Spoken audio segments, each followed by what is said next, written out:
नमस्कार, मैं हूं वर्षा सिकरी। कैपिटल टीवी पर आपका स्वागत है। उत्तर प्रदेश के मुख्यमंत्री योगी आदित्यनाथ एक के बाद एक बड़े ऐलान कर रहे हैं। इसी कड़ी में सीएम योगी ने शुक्रवार को शहीद जवानों के परिवार वालों के लिए बड़ा फैसला लिया है। सीएम योगी ने शहीदों के परिजनों को 50 लाख की आर्थिक मदद के साथ सरकारी नौकरी देने का वादा किया है। अयोध्या में श्री हनुमत कथा मंडपम के लोकार्पण कार्यक्रम में सीएम योगी ने जिले के विकास से लेकर महाकुंभ आयोजन की सफलता पर भी अपनी बात रखी। सेना में शहीद होने वाले जवानों के परिजनों के लिए सीएम योगी ने कहा कि देश की सुरक्षा के लिए जो भी जवान शहीद होंगे उनके परिजनों का योगी सरकार पूरा सहयोग करेगी। सरकार 50 लाख की आर्थिक सहायता के साथ नौकरी भी देगी। भगवान राम की पावन धरती से सीएम योगी ने पाकिस्तान को कड़ा संदेश दिया। उन्होंने कहा कि आतंकवाद एक दिन पाकिस्तान को ले डूबेगा। ज्यादा दिन नहीं बचे हैं अब इसके, 75 वर्ष बहुत जी लिया। वहीं ऑपरेशन सिंदूर की तारीफ करते हुए सीएम ने कहा कि पाकिस्तानी आतंकियों ने भारत के निर्दोष नागरिकों को धर्म पूछकर मारा था। इसके बाद भारत के वीर सैनिकों की जवाबी कार्रवाई में 26 के बदले 124 आतंकियों को मारा गया और उसके बाद 24 के बदले 124 लोग भारत के बहादुर जवानों के, भारत के तीनों सेनाओं के द्वारा संयुक्त रूप से की गई कार्रवाई में इतने 124 से अधिक आतंकवादी मारे जा रहे हैं। तो गलती भारत की नहीं, पाकिस्तान के उन लोगों की है जो लोग पाकिस्तान में बैठ करके आतंकवादियों को प्रश्रय दे रहे हैं, आतंकवाद को पनपा रहे हैं। और ये आतंकवाद में विश्वास के साथ कहता हूं, ये पाकिस्तान को ही ले डूबेगा एक दिन। ज्यादा दिन नहीं रहे पाकिस्तान के पास। वैसे भी हमारे एक पूज्य संत ने घोषणा की थी कि पाकिस्तान तो ये भविष्यवाणी है, पाकिस्तान का आध्यात्मिक जगत में कोई अस्तित्व नहीं है। और याद रखना, जिसका अपना वास्तविक अस्तित्व न हो तो वह कृत्रिम होता है, और कृत्रिम कोई भी चीज होगी उसकी एक निश्चित लाइफ होगी, उससे ज्यादा नहीं।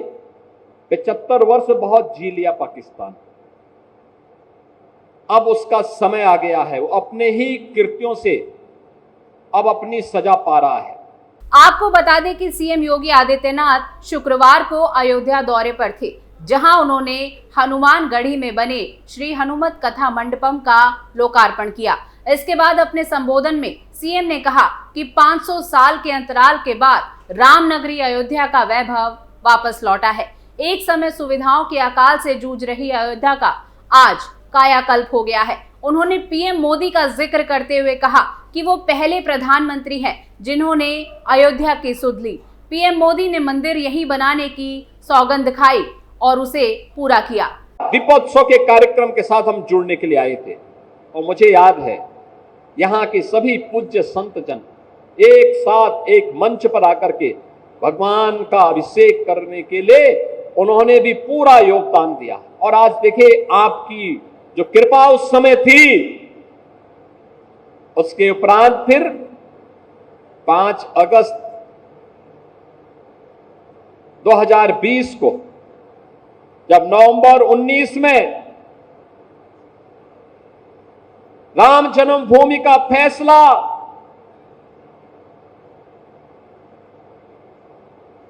हिंदुओं के पक्ष में व सनातन धर्म के पक्ष में राम जन्मभूमि तीर्थ क्षेत्र ट्रस्ट के नाम पर हुआ, तो उसके उपरांत अयोध्या के मंदिर के भूमि पूजन कार्यक्रम के लिए पहली बार देश का कोई प्रधानमंत्री अयोध्या आकर के राम जन्मभूमि का दर्शन करने के लिए जाता है।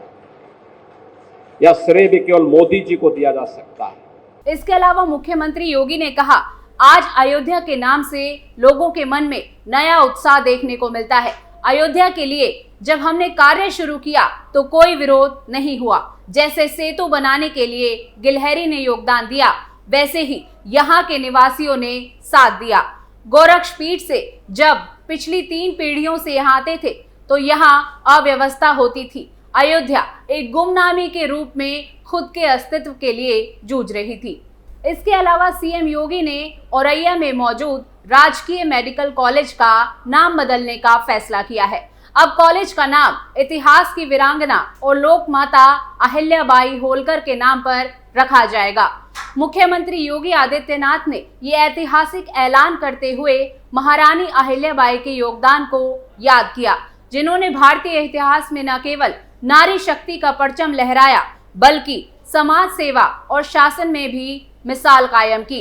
मुख्यमंत्री योगी ने अपने संबोधन में कहा कि महापुरुषों को जाति, मत या मजहब के आधार पर बांटा नहीं जा सकता। उन्होंने पिछली सरकारों पर आरोप लगाया कि उन्होंने महापुरुषों को इन आधारों पर बांटने की कोशिश की। जब हम महापुरुषों की बात होती है, महापुरुषों का योगदान अविस्मरणीय है। उन्हें बांटा नहीं जा सकता। उन्हें जाति, मत, मजहब, क्षेत्र, भाषा के आधार पर नहीं बांटा जा सकता, लेकिन दुर्भाग्य से पिछली सरकारों के द्वारा किया गया। आप याद करिए, औरैया में एक राजकीय डिग्री कॉलेज था, लोक माता अहिल्याबाई होलकर के नाम पे। समाजवादी पार्टी की सरकार ने उस डिग्री कॉलेज का नाम बदल दिया था और आज मुझे घोषणा करते हुए प्रसन्नता की अनुभूति हो रही है कि उसी औरैया में हम राजकीय मेडिकल कॉलेज का नामकरण लोक माता अहिल्याबाई होलकर के नाम पे करेंगे।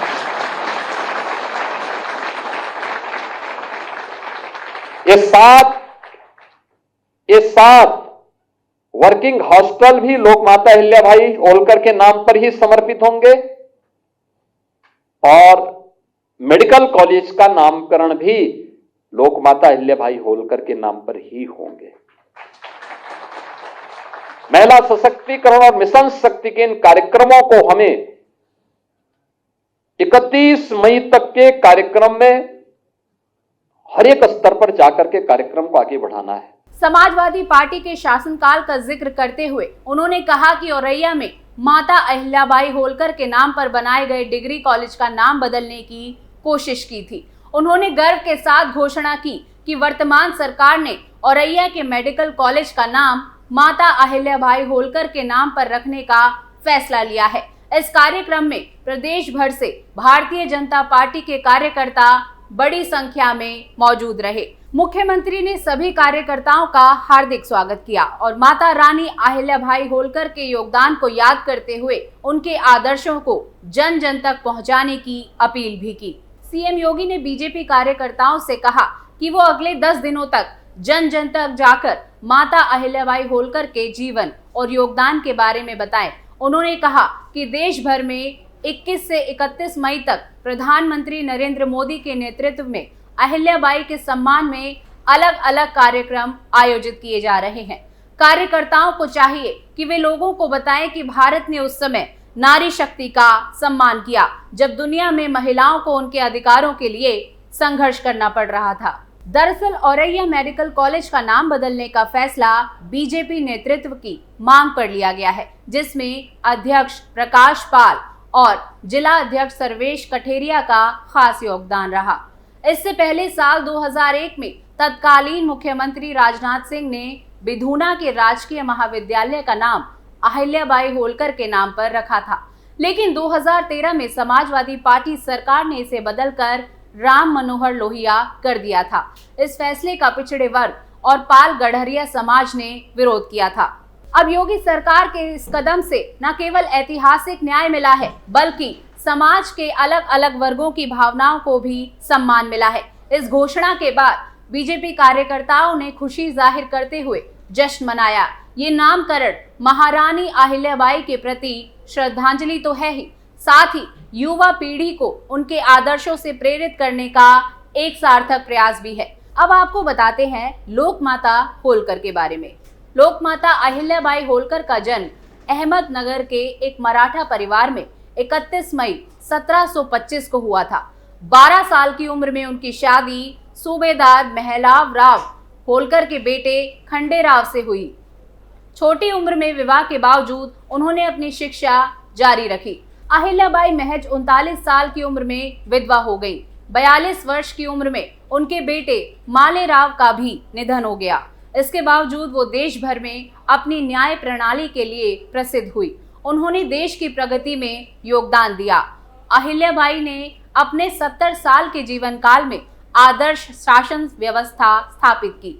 उन्होंने किसानों, नौजवानों, कारीगरों, हैंडीक्राफ्ट्स और विमेन एम्पावरमेंट के लिए सराहनीय काम किए। मुख्यमंत्री ने औरंगजेब और बाबर के समय में तोड़े गए मंदिरों के रेनोवेशन का जिक्र करते हुए कहा कि अहिल्याबाई ने मालवा राज से बाहर निकलकर पशुपतिनाथ, रामेश्वर, महाकाल, काशी विश्वनाथ, सोमनाथ और बंगाल तक के मंदिरों की मरम्मत करवाई। बनारस की तरह माहिष्मती की साड़ियां और नर्मदा घाट की भव्यता आज भी उनके शासन की गवाही देती है। मुख्यमंत्री ने अहिल्याबाई को विमेन एम्पावरमेंट का प्रतीक बताते हुए कहा कि जब पूरी दुनिया में महिलाएं अपने अधिकारों के लिए संघर्ष कर रही थी, तब भारत में अहिल्याबाई एक आदर्श शासन व्यवस्था चला रही थी। उन्होंने बताया कि प्रदेश में 7 वर्किंग विमेन हॉस्टल अहिल्याबाई के नाम पर बनाए जा रहे हैं। इसके साथ ही नारी वंदन अधिनियम और शासन की बाकी योजनाओं के जरिए विमेन एम्पावरमेंट को बढ़ावा दिया जा रहा है। उन्होंने ये भी बताया कि उत्तर प्रदेश सरकार ने पीएसी की 3 बटालियनों का नाम अवंतीबाई, झलकारी बाई और वीरांगना उदा देवी के नाम पर रखा है, जो नारी शक्ति के सम्मान का प्रतीक है। सीएम योगी के ताबड़तोड़ ऐलान ये साफ कर रहे हैं कि वो जनता की सेवा में और विपक्ष को मुंहतोड़ जवाब देने में कोई कसर नहीं छोड़ना चाहते। अब इस कड़ी में सीएम योगी और क्या क्या सरप्राइज देने वाले हैं, ये देखने वाली बात होगी। हर खबर से जुड़ी अपडेट आपको कैपिटल टीवी पर यूं ही मिलती रहेगी। कमेंट सेक्शन में हमें बताइएगा जरूर कि आपको ये वीडियो कैसा लगा और कैपिटल टीवी को लाइक, सब्सक्राइब और शेयर करना ना भूलिए। फिर मिलते हैं। नमस्कार।